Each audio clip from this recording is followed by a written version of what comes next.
Oil exploration involves noise pollution, which is often overlooked in terms of the effects it has on marine life. Seismic testing is the first stage in the oil production cycle, whereby companies use ships with streamers trailing 300 to 400 meters behind them and air guns to blast high levels of decibels at the ocean bed in order to detect oil. It's extremely difficult to be sure exactly what effect seismic testing has on, for example, whales and dolphins. There's a lot of study currently being done, and it can be assumed that it does cause problems, particularly because using noise in the seismic testing is very likely to interfere with the way that dolphins and whales communicate with each other, the way that they navigate, and the way that they look for food.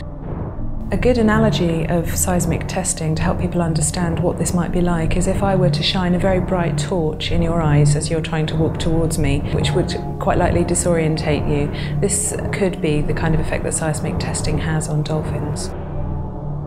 The area to the west of Shetland is a new area for oil exploration. Recently opened up thousands of square miles of much deeper water than the oil industry has ever been into.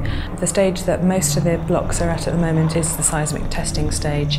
So last summer there was quite a lot of activity, seismic testing ships in that area, and in the last couple of months the first oil from one of the oil fields has just been brought ashore.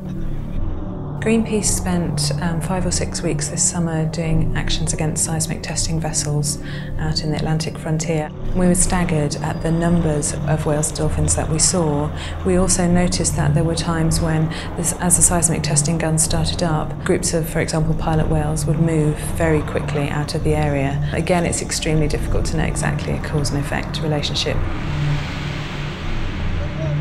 The area to the west of Shetland, from my experience when I was there in the summer, is very rich in whales and dolphins. This was a stark comparison to what we saw in the North Sea, which is much more industrialised, and hundreds of oil rigs.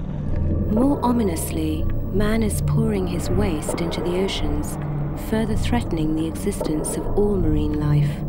Pollution from toxic wastes such as PCBs, heavy metals like mercury and lead, radioactive waste and sewage is growing at an alarming rate. The problems that we're facing in our oceans, and particularly in our coastal waters now, really stem back to changes that started to take place at the time of the Industrial Revolution.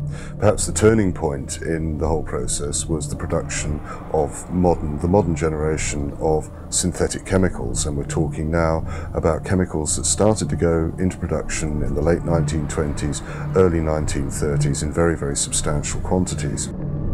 It is estimated that 63,000 different chemicals are in common use in the world today, and between 22 and 1,000 new synthetic chemicals are introduced to the market each year.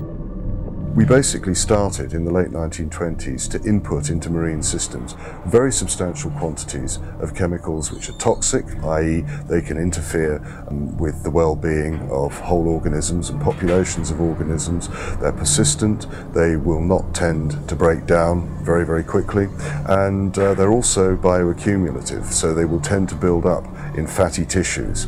And of course, if you're a marine mammal with very large quantities of fat, then you will build up very substantial quantities of these persistent, toxic and bioaccumulative chlorinated chemicals as well. Dr. David Santillo, a Greenpeace scientist, has been analysing samples of whale blubber to search for the types of highly toxic chemicals contained within them. Liver, or fat tissue of dolphins and whales, tends to concentrate pollutants very quickly and in very high amounts. Further tests will determine exact pollutant levels. Probably the best known of the particular chemicals, or the particular group of chemicals that we're talking about, are pesticides such as DDT, which were manufactured in very substantial quantities and indeed are still in use for malaria control programs in various places around the world. Between 1920 and the late 1970s, it is estimated that between 1 and 2 million tons of PCBs were produced, with 31% entering the environment. Although they were banned in the late 1970s, they are still present in the environment and are possibly multiplying as applications using PCBs built at that time come to the end of their use today. We're talking about chemicals such as the polychlorinated biphenyls, which were produced in large quantities and used in all sorts of applications, from things like electrical transformers right the way through to cosmetics in the form of kiss-proof lipsticks. They were very, very widely used chemicals.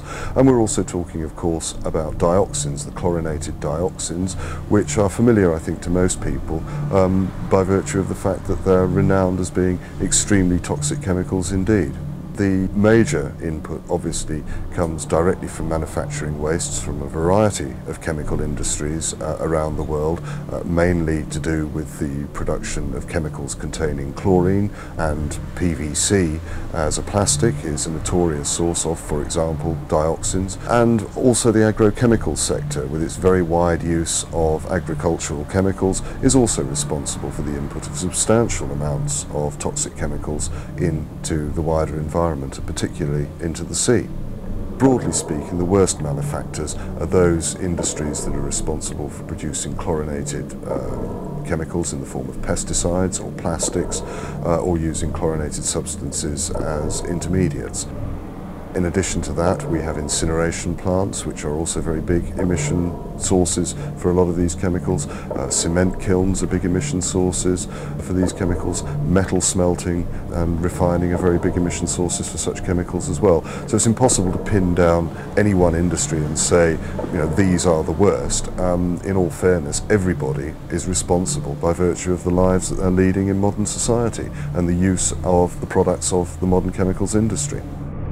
The great depths and vastness of the oceans has given rise to the belief that they are large enough to absorb whatever we discard into them, and that their resources are inexhaustible.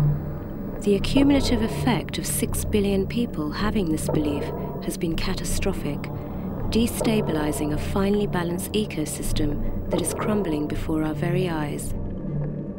The food chain is dependent on a healthy ecosystem, a balance of predators and abundant food supplies.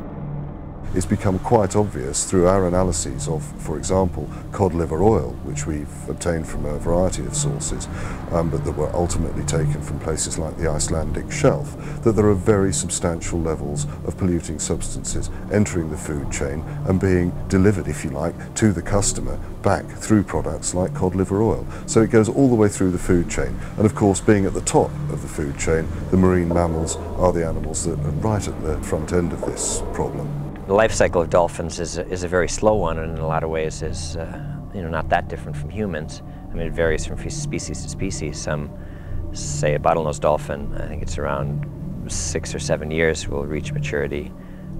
For females, males tend to be slightly older. For the species that I've been looking at, killer whales and pilot whales, and can be up to 15 years. So it takes a long time for a generation, for the young animals to grow up, become reproductive, and have their own offspring. They, of any animals, are susceptible to die-offs. If a lot of adults die off, there can be a long lag time for the populations to build back up, because it doesn't happen just like that. It has a slow response time. Because of the high fat content of the mother's milk, the female can lose a lot of her pollution load that she's carrying in her tissue through the milk, because so much of her fat goes into the milk, which is up to 40 or 50% fat. So the young animals can build up high levels of pollution. The bottlenose dolphin washed up in Cardigan Bay on the west coast of Wales and had some of the highest pollutant levels of any mammal that had ever been studied. A mystery illness is killing dolphins off the coast of Florida, and its marine biologists baffled. They're concerned over an increasing number of cancerous tumours being found in the mammals. Though some scientists seem baffled by new types of illnesses diagnosed in dolphins, huge die-offs have been occurring globally throughout the last decade. More recently, in 1996, 100 dead dolphins were found by local fishermen on the Mauritian coast. In 1997, it was reported that drug traffickers use cyanide-based chemicals that glow in the dark to mark cocaine drops off the Mexican coast, which resulted in scores of dolphins being washed up on its coastline. In February 1998, 71 dolphins beached themselves and died on Cape Cod beaches. Also in 1998, almost 100 Atlantic spotted dolphins beached themselves and eventually died on an island off Venezuela. 80% of the dead dolphins were female. Nearly half of all dolphin species can be found in Venezuelan waters. Fishermen and foreign tourists tried to rescue some of the dolphins, dragging them one by one into the water, but some insistently swam back to shore to die. Officials said there was no evidence of contaminated waters in the area, despite the presence of a petrochemical plant 60 miles away. Autopsies are commonly carried out on dead dolphins, and if possible the smaller whales, to determine the cause of death.